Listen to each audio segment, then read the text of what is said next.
Selamat datang dan salam equilibrium. Kali ini kita akan mempelajari atau membahas jurnal penyesuaian pada perusahaan dagang. Kita akan berlatih bagaimana menyelesaikan jurnal penyesuaian, khususnya menggunakan metode ikhtisar laba rugi. Untuk itu, mari kita perhatikan soal berikut ini. Pada soal yang ada di layar, sudah terlihat ada data neraca saldo dan di sebelahnya ada data keterangan untuk penyesuaian. Berdasarkan data-data tersebut, kita akan membuat jurnal penyesuaian dengan menggunakan metode ikhtisar laba rugi. Mari sama-sama kita selesaikan soal tersebut satu persatu. Mari kita perhatikan soal berikut. Pada soal pertama, kita perhatikan di data penyesuaiannya, yaitu persediaan barang dagang per 31 Desember 2021 sebesar 78 juta. Jadi kita akan menyesuaikan persediaan barang dagang berdasarkan data ini dan data yang ada di neraca saldo. Kita akan menyelesaikan ini dengan metode ikhtisar laba rugi. Berikut ditampilkan kolom jurnal penyesuaiannya dan kita akan buat jurnal penyesuaian berdasarkan data ikhtisar laba rugi. Kita tulis tanggalnya. Lalu yang pertama adalah kita membuat jurnal penyesuaian untuk mencatat persediaan barang dagang awal, yaitu jurnalnya seperti ini. Ikhtisar laba rugi persediaan barang dagang, yaitu sebesar persediaan barang dagang awal. Persediaan barang dagang awal bisa kita lihat pada data yang ada di neraca saldo. Data ini adalah data persediaan barang dagang pada awal periode. Jadi nilai tersebut yang akan kita masukkan ke dalam jurnal penyesuaian, yaitu 152 juta. Akan kita masukkan ke dalam jurnal penyesuaian. Ya, sebagai berikut. Seperti yang sudah kita lihat pada monitor, ya seperti itu. Lalu yang berikutnya kita akan mencatat nilai persediaan barang dagang akhir. Jadi ada dua jurnal yang akan kita buat. Yang pertama sudah ikhtisar laba rugi di debit dan persediaan barang dagang di kredit. Dan yang kedua kebalikannya, persediaan barang dagang kita debit dan ikhtisar laba rugi kita kredit. Nilainya yaitu sebesar nilai persediaan barang dagang akhir yang ada di data penyesuaian. Jadi nilainya 78 juta itu akan kita masukkan ke dalam jurnal penyesuaian. Ya, seperti itu. Jadi kita sudah menyelesaikan jurnal yang pertama untuk mencatat persediaan barang dagang atau menyesuaikan persediaan barang dagang. Dalam hal ini kita menggunakan metode ikhtisar laba atau rugi. Kita lanjut ke penyesuaian yang berikutnya. Penyesuaian yang kedua yaitu untuk mencatat penyesuaian perlengkapan toko. Berdasarkan data pada keterangan ini, diketahui bahwa perlengkapan toko yang tersisa sebesar 5 juta rupiah. Perlu diingat, dalam membuat penyesuaian perlengkapan toko, kita akan mencatat perlengkapan toko itu berdasarkan jumlah perlengkapan toko yang terpakai. Jadi berapa nilai perlengkapan toko yang terpakai? Sedangkan data di sini hanya menampilkan perlengkapan toko yang tersisa. Untuk itu kita harus tahu atau kita harus cari berapa perlengkapan toko yang terpakai. Caranya sebagai berikut. Yang pertama kita lihat data perlengkapan toko awal. Perlengkapan toko awal bisa kita lihat datanya pada neraca saldo.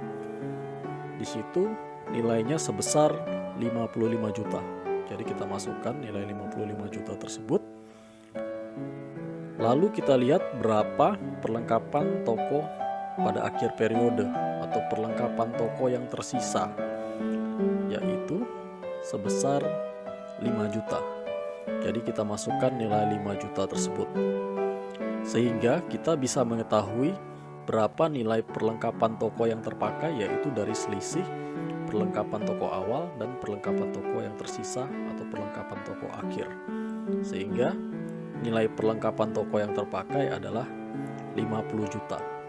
Diperoleh dari 55 juta perlengkapan toko awal dikurangi dengan 5 juta perlengkapan toko yang tersisa pada akhir periode. Nilai 50 juta ini yang akan kita masukkan ke dalam jurnal penyesuaian sebagai berikut. Kita buat jurnal penyesuaiannya.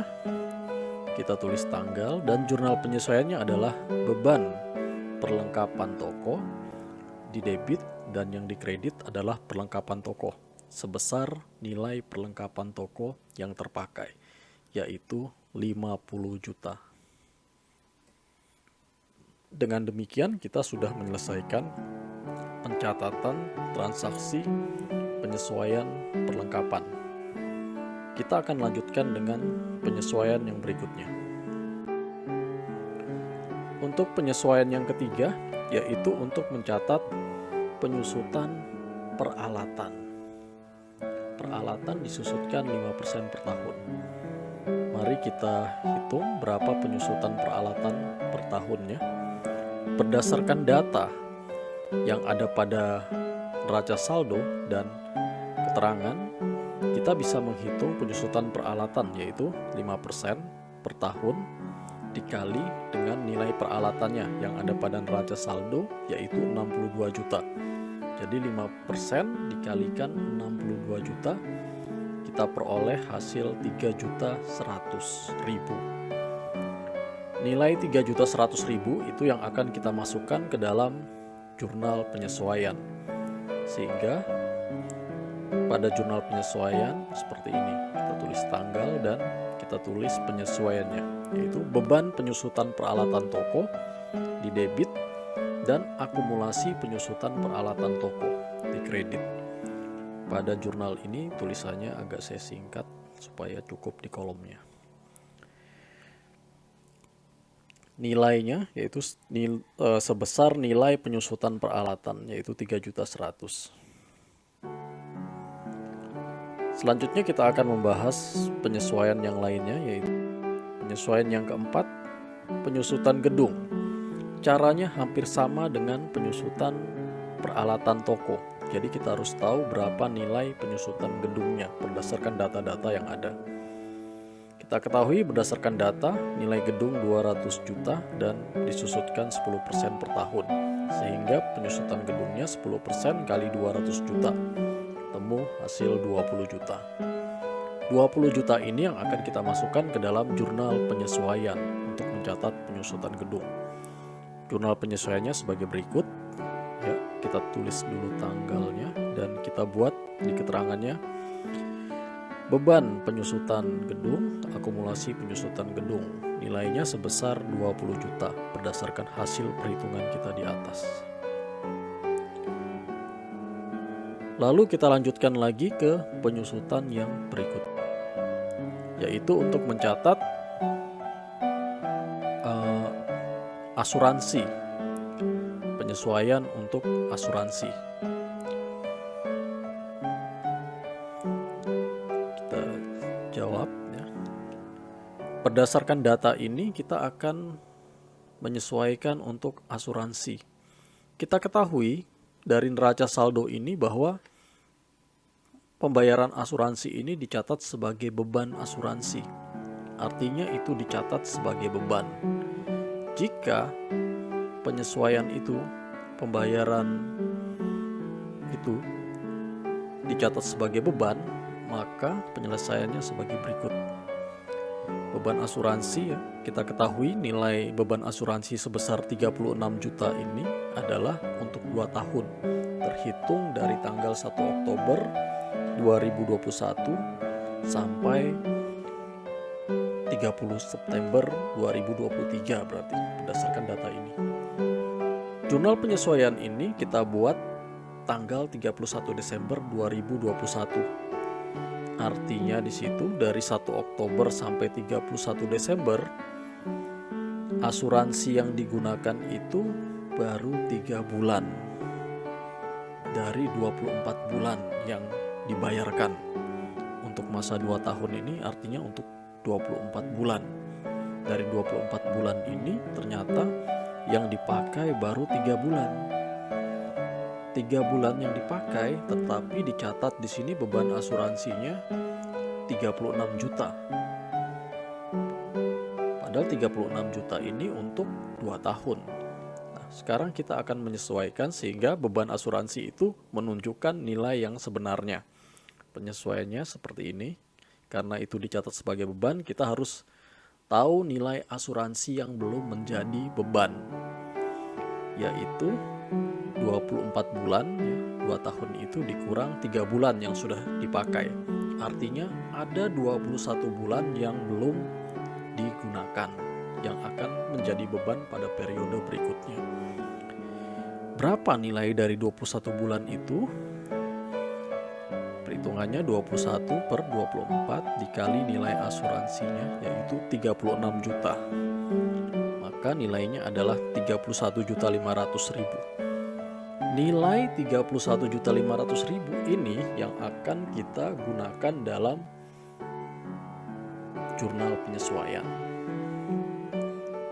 Ya, sebagai berikut kita tulis tanggalnya.